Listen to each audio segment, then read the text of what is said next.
Voltamos ao vivo com o nosso Congresso Florestas Online 2022, ao vivo para todo o Brasil e América Latina e gratuito para você que está nos assistindo aí.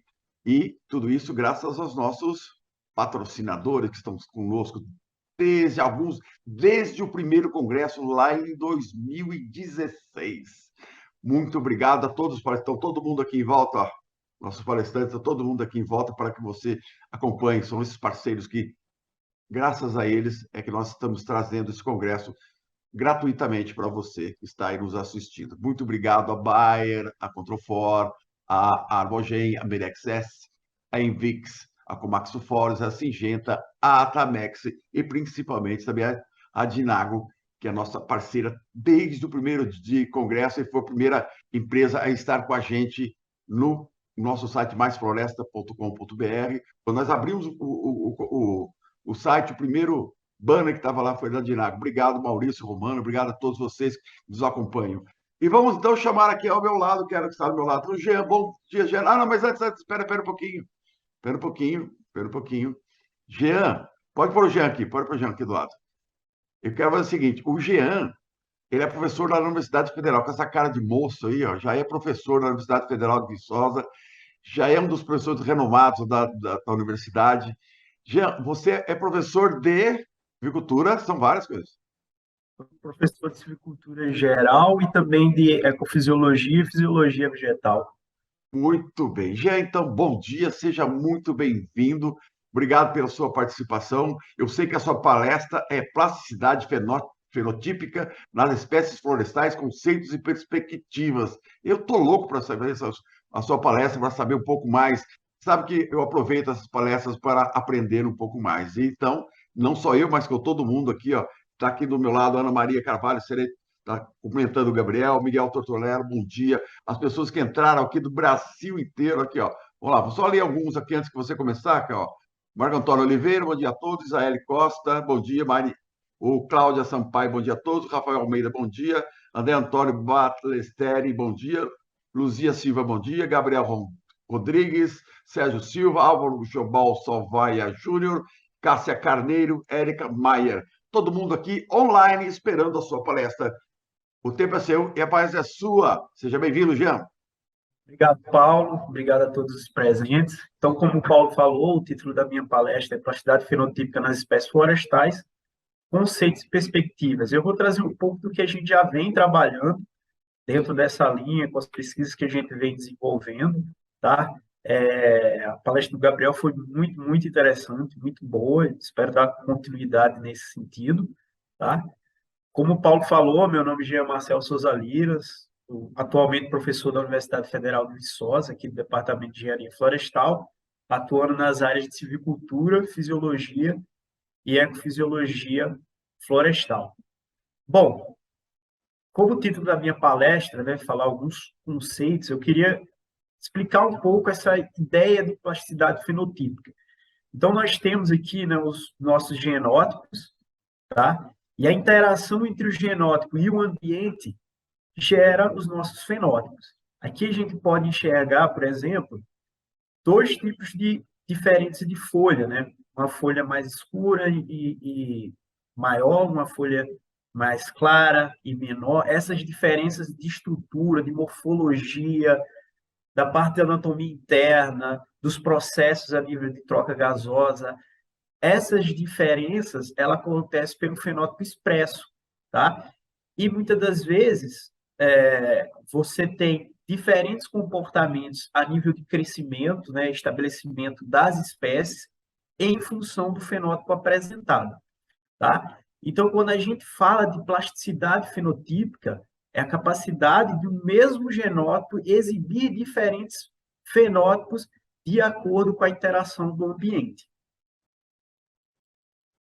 Bom, aqui ó, a gente tem o trabalho do Sulta de 2000, que ele mostra os níveis de fenótipo nos diferentes ambientes. Então, a gente tem aqui no ambiente 1 o mesmo genótipo exibindo determinado fenótipo, no ambiente 2 um outro fenótipo, no ambiente 3 um outro fenótipo, tá? Essa capacidade aqui são as plasticidade, é a plasticidade fenotípica, que cada espécie possui a sua. Então, quando a gente trabalha em plasticidade fenotípica a nível de espécie, é uma propriedade, uma característica da espécie que é expressa nos diferentes ambientes, tá? E quando a gente observa essas diferenças aqui, é o que a gente costuma chamar de norma de reação. O que é a norma de reação? É justamente a inclinação dessa reta que mede a plasticidade desses genótipos. Então, eu tenho essa inclinação em função da característica avaliada nos diferentes ambientes, tá? E aí você me pergunta, que tipo de característica é essa? O que a gente está avaliando quando eu estou medindo plasticidade fenotípica? Bom, as características, os valores das características são de acordo com o que eu tenho estudado. E as diferentes formas, tá, de norma de reação é em função do meu genótipo apresentado. Então, eu tenho aqui, por exemplo, no ambiente A e no ambiente B, 3 diferentes respostas para uma característica específica. Eu tenho aqui esse fenótipo aqui, tá? Que tem essa inclinação da reta, ou seja, uma plasticidade maior. Esse fenótipo aqui, que tem essa inclinação menor em relação a essa. E esse aqui, a menor em relação às 3, tá?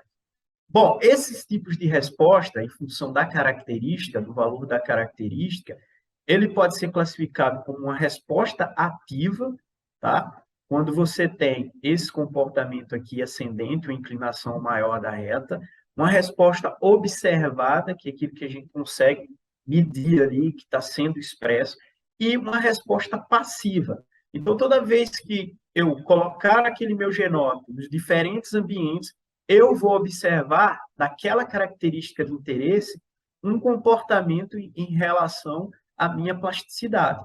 Tá? É interessante a gente notar que plasticidade fenotípica, a resposta, ela nem sempre ela pode ser ativa, né? Ela pode ser passiva. E isso tem consequências para o comportamento das espécies.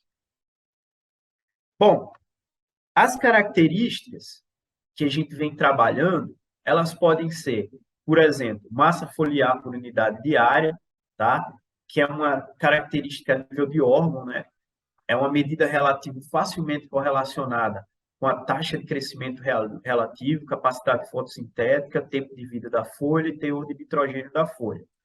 A gente pode ter também como característica tamanho e densidade estomática, tá? Que é a nível de órgão, o controle estomático, que está relacionado com o controle estomático da perda de água e absorção de CO2. A gente tem outra característica que é a eficiência do uso da água a nível de processo, que é o ganho de carbono em função da perda de água, tá? A altura na maturidade, que é a nível de indivíduo, né, a nível de árvore, que é a indicação de posição competitiva em um povoamento. Tamanho, forma e espessura de folha, que é a nível de órgão, a forma da folha como local de fotossíntese é crucial para o crescimento e o balanço de carbono. Outra característica, razão raiz parte aérea, tá? Que é uma medida alométrica a nível de árvore, né? A nível de indivíduo, a alocação relativa de massa total da planta para a raiz e parte aérea. E o crescimento específico da raiz, a nível de órgão, que é o comprimento da raiz por unidade de massa, um análogo subterrâneo da área foliar específica. O que é interessante a gente notar, pessoal? Essas características, elas estão a alguns níveis, né? Você pode trabalhar em diferentes níveis. E a capacidade que ela tem de se ajustar nesses diferentes ambientes é a plasticidade. Várias dessas características, elas estão relacionadas com a produção, mas não necessariamente você precisa trabalhar exclusivamente com essas características. Características de produtividade, densidade básica, e a produção daquilo de interesse, ela pode ser trabalhada a nível de plasticidade fenotípica. Então, se eu quero ver, por exemplo, volume de madeira de um determinado genótipo em diferentes ambientes, eu posso calcular a plasticidade fenotípica nesse sentido. E aí, trabalhar com isso como um indicador de produtividade para determinada espécie, para determinado clone, etc. Tá? Por que isso é interessante? Porque essas características elas vão determinar o ajuste dessa espécie, o ajuste dessa desses indivíduos, tá? Então, pensando a nível de povoamento, se você tem um determinado genótipo que exibe uma maior ou menor plasticidade naquelas características, você vai ter um melhor ajuste, tá? E isso é medido em relação aos ambientes que você trabalha, tá? Aí você tem o valor de fenotípico que pode ser baixo e pode ser alto. Você tem as diferenças no sentido da norma de reação. Então, você pode ter alguma espécie ou algum genótipo que vai trabalhar de valor baixo fenotípico para um valor alto no ambiente A, mas no ambiente B ele vai expressar, tá, um valor baixo para um valor menor de fenótipo. Então, um menor ajuste. Aquele fenótipo exibido, ele tem um menor ajuste para aquelas características do ambiente. Quando eu penso na relação entre plasticidade e ajuste, eu tenho as seguintes respostas. Quando eu saio do nível baixo para o nível alto de plasticidade e aumento o meu ajuste, eu tenho uma plasticidade fenotípica adaptativa, ou seja, aquelas variações das características levam ao melhor comportamento, ou seja, o melhor ajuste daquele genótipo para aquela condição. Se, ao sair, tá, de uma plasticidade baixa para uma plasticidade alta, eu não tenho alteração no meu ajuste, ou seja, eu não tenho efeito prático daquilo, eu falo que a minha plasticidade é neutra. Então, aquele genótipo ele tem um comportamento neutro, tá? Em relação ao meu ajuste. Quando eu tenho esse comportamento saindo de uma plasticidade de um nível baixo, tá? E à medida que ele vai aumentando a minha plasticidade, o meu ajuste ele vai reduzindo, eu posso chamar esse comportamento de uma maladaptação, ou seja, um comportamento maladaptativo. Quando as minhas variações a nível de características funcionais, ela reduz o meu ajuste. Então, eu altero as minhas características, mas o efeito observado é um efeito deletério, tá? Isso acontece muito quando você tem, às vezes, ausência de algum dos fatores, né? Redução de disponibilidade de nutrientes, disponibilidade hídrica. O que a gente sempre espera a nível de plasticidade é que, quando ela aumente, você tenha uma resposta adaptativa, ou seja, o seu ajuste ele aumente. Esses genótipos eles estejam mais ajustados para aquele ambiente. Então, um exemplo, um ambiente que tenha alta luminosidade e eu passo para um ambiente de baixa luminosidade. Aquelas alterações que a gente observou a nível de folha, elas têm que funcionar para ter o melhor ajuste para aqueles indivíduos naquele ambiente. Então, exibir uma relação clorofila A, clorofila B menor, alterar a área foliar, variar as trocas gasosas a nível de taxa assimilatória líquida, condutância estomática, para que aqueles indivíduos eles estejam mais ajustados, ou seja, o seu ajuste, a sua capacidade de produzir naquele ambiente se mantenha alta, tá? E o que são esses ajustes? Geralmente a gente mede esses ajustes com algumas características de performance. Então a gente tem, por exemplo, algo que eu trabalho relativamente bem, a taxa de crescimento relativo, tá? Que é um ajuste para o crescimento. Então, se eu mudo as minhas espécies, né, ou os meus genótipos de um ambiente com maior disponibilidade hídrica para um de menor disponibilidade hídrica, todas as minhas características elas vão ter que estar relacionadas, por exemplo, com a taxa de crescimento relativo, e que a gente vai avaliar o ajuste a nível de crescimento. Então, para a produção de biomassa, isso aqui é muito interessante. Se eu saio de um ambiente com maior disponibilidade hídrica para um de menor disponibilidade hídrica, e aquelas alterações a nível de fenótipo das minhas características, né, elas conseguem manter ou até ter um crescimento aqui na minha taxa de crescimento relativa, eu vou ter um ajuste para o crescimento, consequentemente, uma produção de biomassa. Isso também funciona para uma característica de performance, que é a porcentagem de mortalidade. Então, eu tenho alterações a nível das minhas características e, com isso, eu consigo reduzir ou até manter a minha porcentagem de mortalidade e posso medir meu ajuste de sobrevivência. Isso também funciona a nível de número de sementes, que é uma característica de performance relacionada com a reprodução. Então, quando eu vou avaliar as variações das minhas características, os valores das minhas características, né? Geralmente a gente chama de características funcionais. Elas têm que estar relacionadas com as características de performance e aí com o ajuste dos meus genótipos, das minhas espécies, tá? Como é que eu meço isso? Como é que eu meço a plasticidade fenotípica? Aqui a gente traz alguns dos estimadores da plasticidade fenotípica, tá? Porque é interessante você medir quanto de plasticidade tem determinado genótipo, determinada espécie, tá? E aí eu trouxe aqui alguns desses estimadores de plasticidade, tá? São vários, mas, por exemplo, o índice de plasticidade fenotípica baseado em médias máximas e mínimas, ela é calculado com a média máxima daquela característica de interesse menos a média mínima dividido pela média máxima, tá? Então, você vê aqui que tem uma normalização e esse índice ele vai de 0 a 1. Índice de plasticidade das distâncias relativas. É um somatório que a gente utiliza das distâncias, das diferenças entre os diferentes ambientes que foi avaliado, lembra lá ambiente A, ambiente B, tá? Dividido pelo somatório dos valores observados naquele ambiente e tudo isso dividido pelo número de observações. Então, com isso eu consigo calcular o índice de plasticidade de distâncias relativas, tá?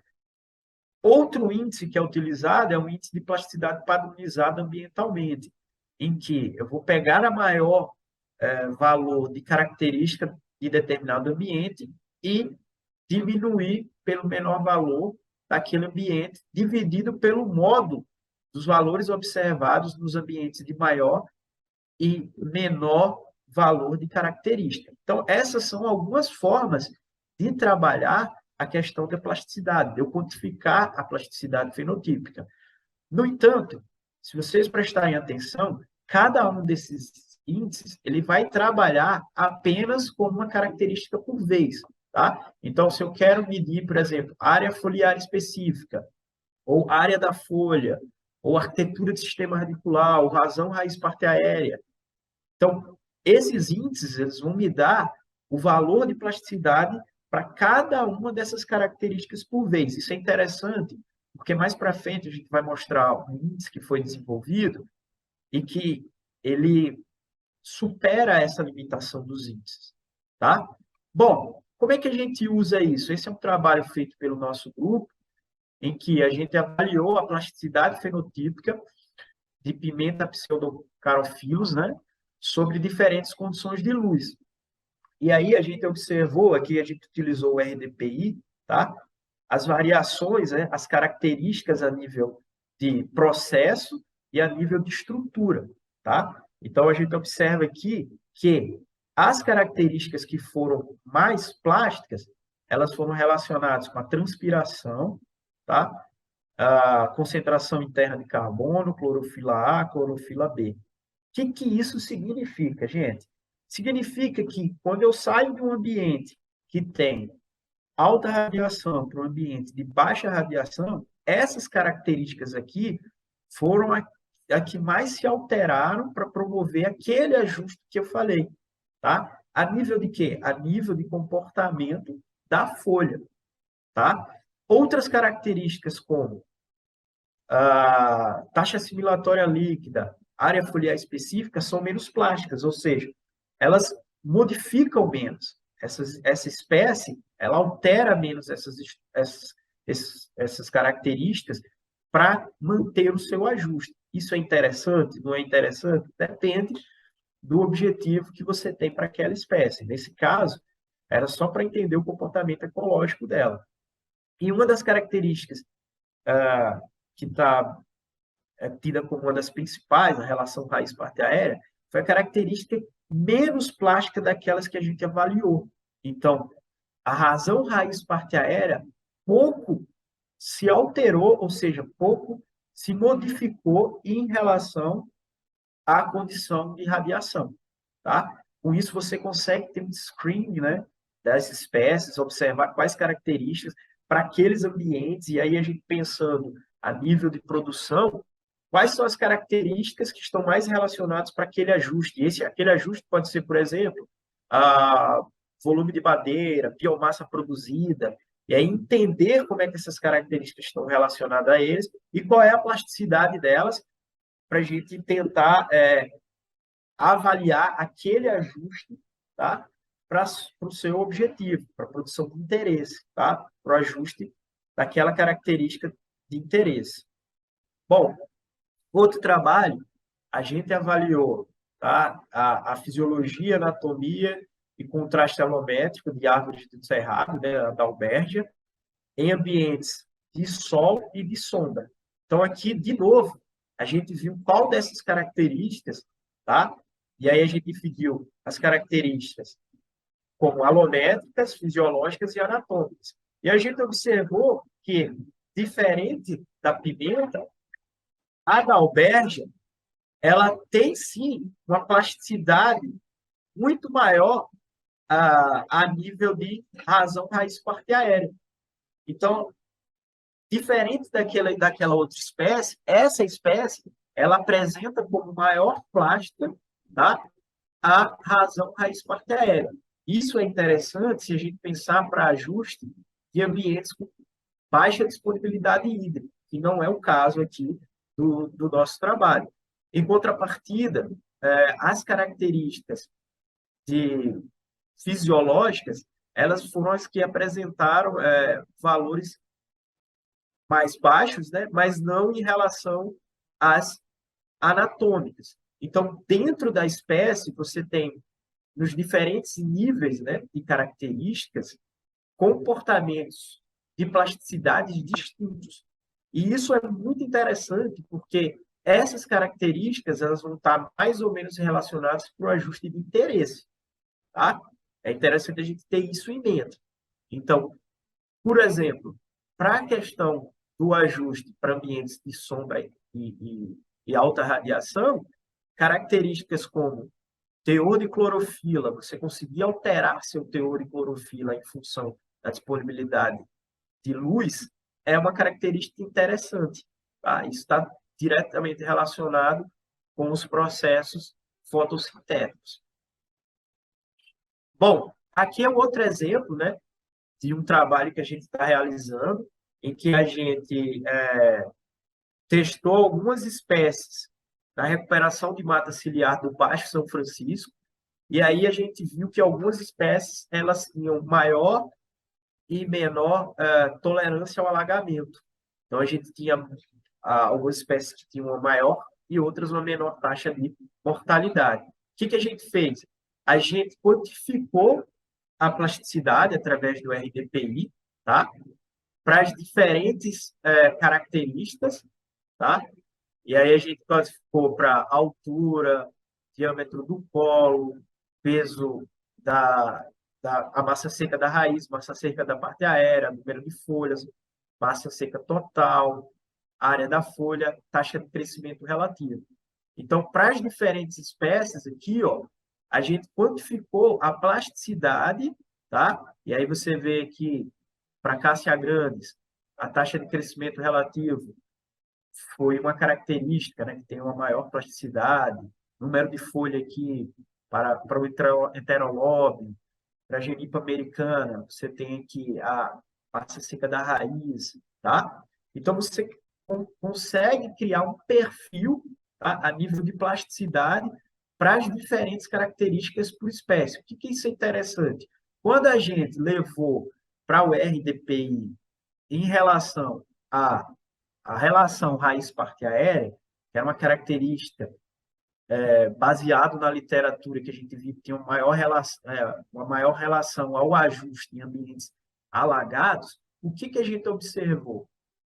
Tá? A gente observou que a genipa americana foi a espécie mais plástica, junto com a férrea aqui, e aí você tem as espécies menos plásticas, como a tapereira guianensis, e e essa outra espécie aqui. O que a gente fez, então? Qual é a relação entre o RDPI, ou seja, a plasticidade, tá? E o ajuste. Nesse caso, o ajuste era a sobrevivência. E quando a gente fez a relação, a gente observou que, à medida que a plasticidade aumentou, tá? E não foi um aumento na escala de 0,05 a 0,4, você teve um aumento, tá? Na razão, na taxa de sobrevivência, né? Na razão de sobrevivência. Ou seja, as espécies mais plásticas eram aquelas que mais sobreviviam, tá? No plantio, né? De áreas sujeitas a alagamento. Então, elas tinham um melhor ajuste, e aí pegando a sobrevivência, tá? Como aquela característica de performance, ela tinha um melhor ajuste àquelas condições, tá? Isso aqui é um exemplo que a gente pode usar esse tipo de abordagem em diferentes, né, características de performance relacionado com o que a gente observa, produção e etc. Tá? Aqui, um outro trabalho que a gente fez com elementos e canos em diferentes ambientes, tá? Então, a gente viu aqui em ambientes de campo rupestre, cerrado e transição. E a gente observou, na população, né, de eremantes e canos, variações intraespecíficas, ou seja, dentro dos indivíduos daquela população, você tinha variações a nível de estrutura de folha, e aí a gente trouxe aqui densidade estomática, tá? Espessamento da epiderme adaxial e espessamento da camada de tricomas. O que a gente fez? A gente criou modelos para descrever como as alterações a nível de anatomia de folha levaram a um melhor comportamento, ou seja, um ajuste para as variáveis de troca gasosa. No caso, condutância estomática e transpiração, tá? E aí a gente observa aqui que essas variações, ou seja, quanto maior a densidade estomática, tá?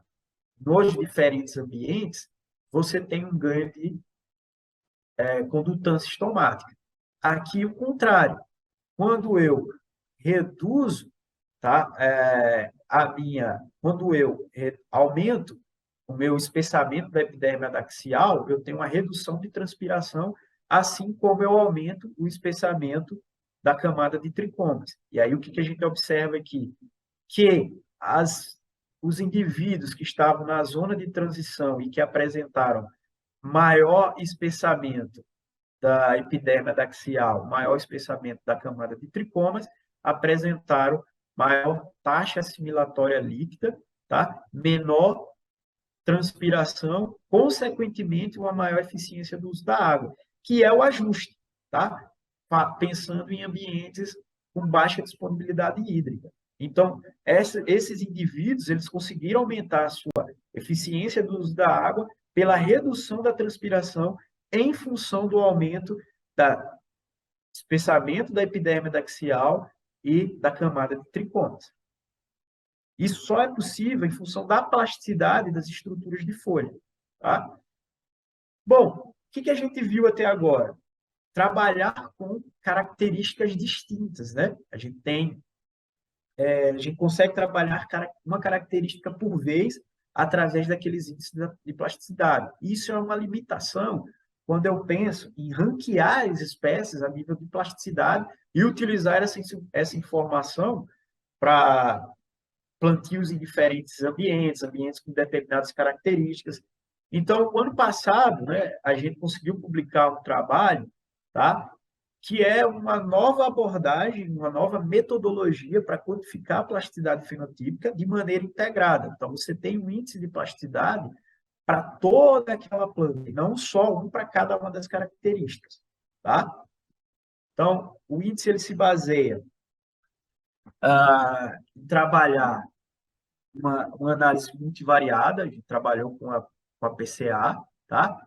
E aí a gente trabalhou da seguinte maneira: cada um dos scores é um, um- é um ambiente, tá? É um fenótipo apresentado.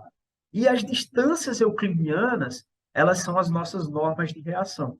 Então, através do cálculo da distância euclidianas, né, a gente extrai essas distâncias euclidianas, aplica na equação e consegue obter um índice de plasticidade unificado, envolvendo todas as características que a gente tem interesse de avaliar, tá? E os diferentes ambientes. Então, a gente passa de uma análise bidimensional para uma análise multidimensional, tá certo?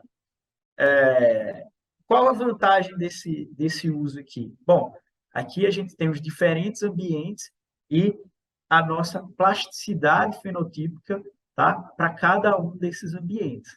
Então, a gente sabe agora qual o nível de plasticidade, e aí a gente não trabalha apenas com uma ou outra característica, mas com tudo de características desses diferentes ambientes. A gente observa aqui diferentes condições de água, diferentes condições de luz, tá? E aí você sabe onde que determinada espécie ou genótipo vai apresentar maior ou menor plasticidade. E aí a gente tem uma relação direta, né, dos índices de plasticidade unificado e o comportamento para as nossas variáveis. Quais dessas variáveis têm maior peso a nível de meu índice de plasticidade? Então, aqui a gente observa que o, o menor MVPI, né, da Zea Montana, e aí você observa os menores valores aqui, tá? E no ambiente com maior MVPI, a gente observa os valores, a gente observa os maiores valores a nível de variáveis fisiológicas, né? A gente tem aqui a atividade da PX, atividade da catalase, atividade da SOD, tá?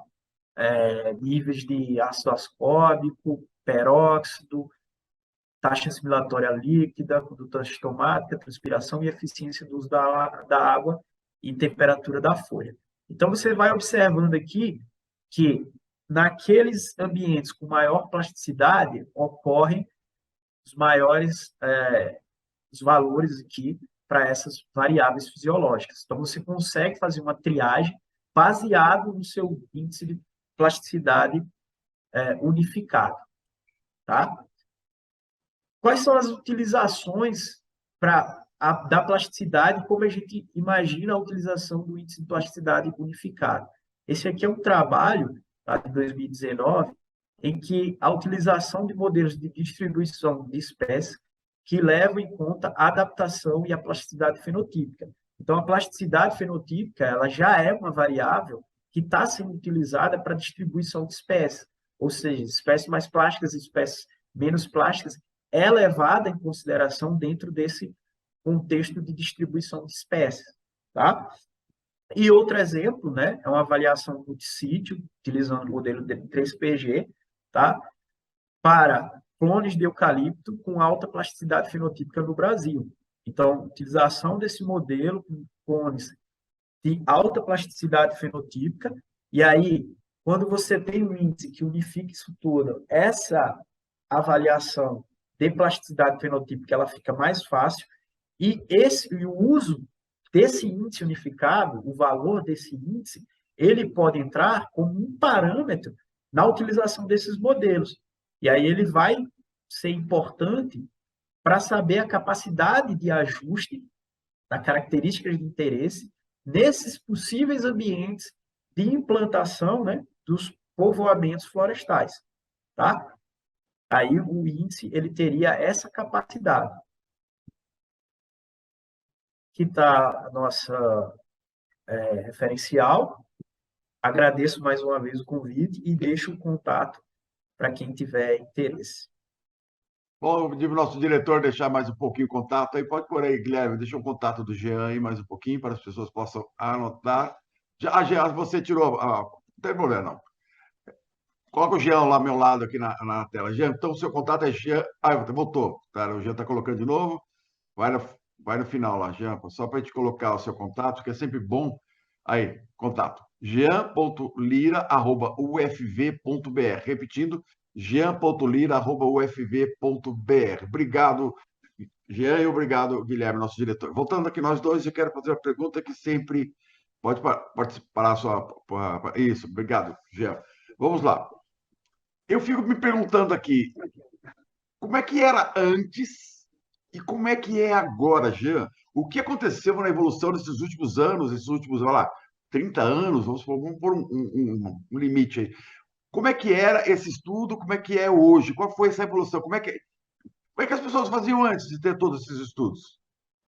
Mas o que é? Como é que... Tá me ouvindo? Agora, então vamos lá. Tá. Como é que era? Como é que foi a evolução? Como é que era antes de ter? Você tem esses grandes estudos, vocês fazem vários estudos aí na universidade e tal. Como é que as pessoas faziam essa avaliação antes? Como é que era feita assim, há 30 anos atrás? Como é que é feita hoje? Como é que foi essa evolução ao longo dos anos? Melhorou muito, ajudou muito a silvicultura brasileira?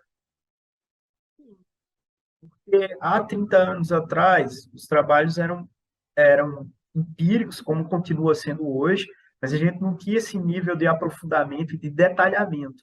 E o que que funciona assim? Imagino que quando você tem esse nível, você trabalha a nível de processo, alterações a nível de estruturas em uma escala menor, você consegue ter um nível de precisão um pouco melhor, tá? E aí, a capacidade que você tem avaliando nesses diferentes níveis, integralizando isso e trazendo ferramentas que possam ajudar nessa escolha, por exemplo, você tem hoje a utilização do índice de plasticidade, a gente espera que isso seja, né, utilizado como um parâmetro interessante para você ver a capacidade que um clone, que determinado clone tenha, ou de alguma espécie tenha, de se ajustar em diferentes ambientes. Então, se você quer plantar determinado clone em uma área que você tem aqueles valores ambientais, a capacidade, por exemplo, de plasticidade dele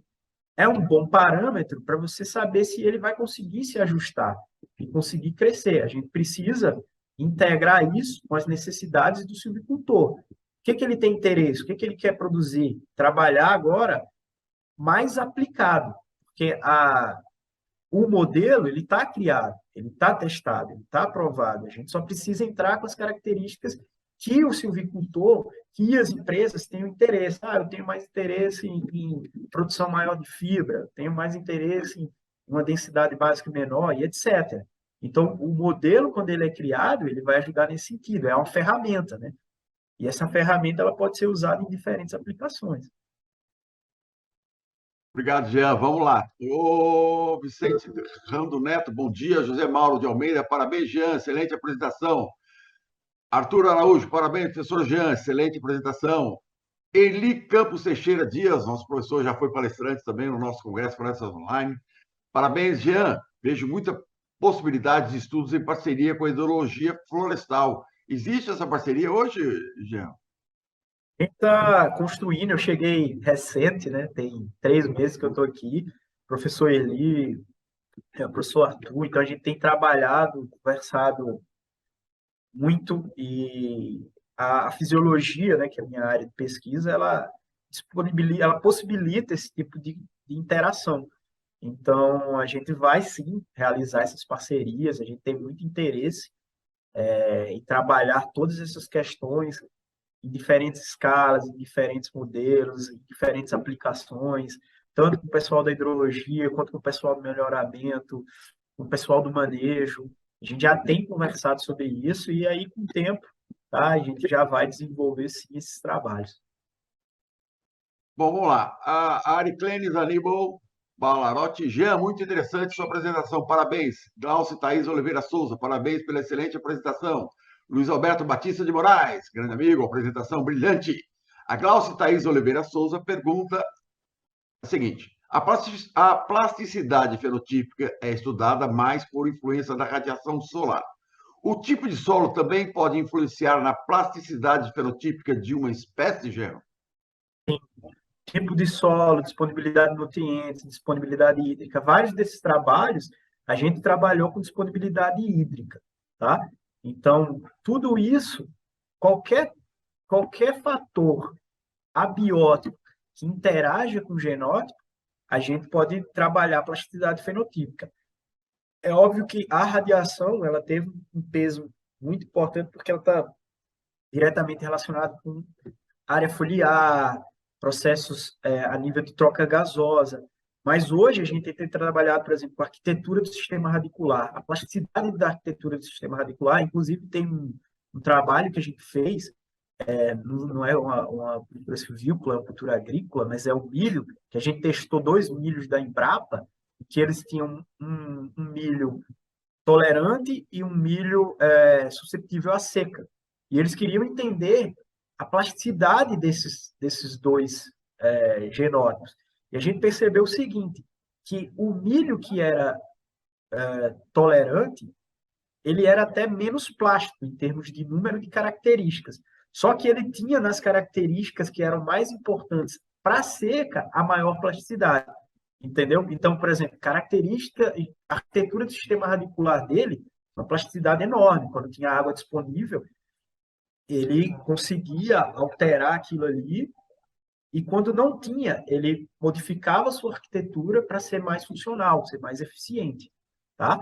Então, respondendo sua pergunta, sim, tem tudo a ver você trabalhar com essas questões, qualquer fator de interação pode sim ser medida a plasticidade. Bem, Jean, temos mais um minuto, mas tem duas perguntas aqui. Primeiro, do Ricardo Trippier Peixoto. Jean, tem trabalhos buscando relacionar o índice de plasticidade com fisiologia e características da planta, com indicadores de qualidade de solo em relação a diferentes ambientes? Tem. São poucos ainda, mas o que eu estou falando é justamente isso, trazer essas funcionalidades, trazer essas possibilidades. Com o índice de plasticidade, você pode relacionar com as características que você tem interesse, tá? E nas condições que você tem interesse, naqueles diferentes ambientes. Utilizar o índice unificado, ele é interessante porque você pode utilizar diversos ambientes diferentes e pegar todas as características que você tem interesse. O papel da gente, enquanto pesquisador, é definir essas principais características em que você quer trabalhar a plasticidade. Ótimo, vamos lá então. Agora a Glaucia Oliveira já perguntou, agora o Ricardo. Está aqui, o Ricardo Trippier Peixoto. Jean, tem trabalhos buscando relacionar o índice de plasticidade com fisiologia e características de planta com indicadores de qualidade de solo? Você respondeu, né? Em relação a diferentes ambientes? Sim, especificamente sobre qualidade de solo, mas você pode trabalhar nesse sentido. Você pode utilizar o índice de plasticidade para atribuir, para relacionar com o índice de qualidade de solo. Então, é uma possibilidade, e como eu falei, o índice de plasticidade é uma ferramenta.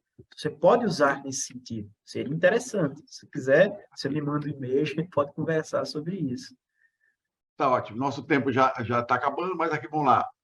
O Ricardo Trippier está falando da Embrapa Solos, da Embrapa Floresta de Colombo, do Paraná.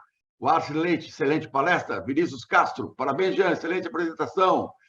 Ricardo Trippier, ok, muito obrigado e parabéns pela excelente palestra. Muito obrigado, Jean. Então, eu queria agora, para encerrar, suas considerações finais. Paulo, obrigado pelo convite. Muito bom estar com os colegas conversando, falando um pouco do que a gente tem trabalhado. Eu queria dizer que estou disponível para contatos, para parcerias, para a gente trabalhar essas questões de plasticidade e outras relacionadas com fisiologia e ecofisiologia de espécies florestais. Um abraço e bom evento a todos. Muito obrigado, Jean. Muito obrigado a todos vocês que estão nos assistindo. O nosso próximo palestrante também é da Universidade Federal de Viçosa, ele já está na linha e eu vou pedir para o nosso diretor rodar a vinheta para que o Fabiano possa entrar online. Roda a vinheta do nosso próximo palestrante, Guilherme.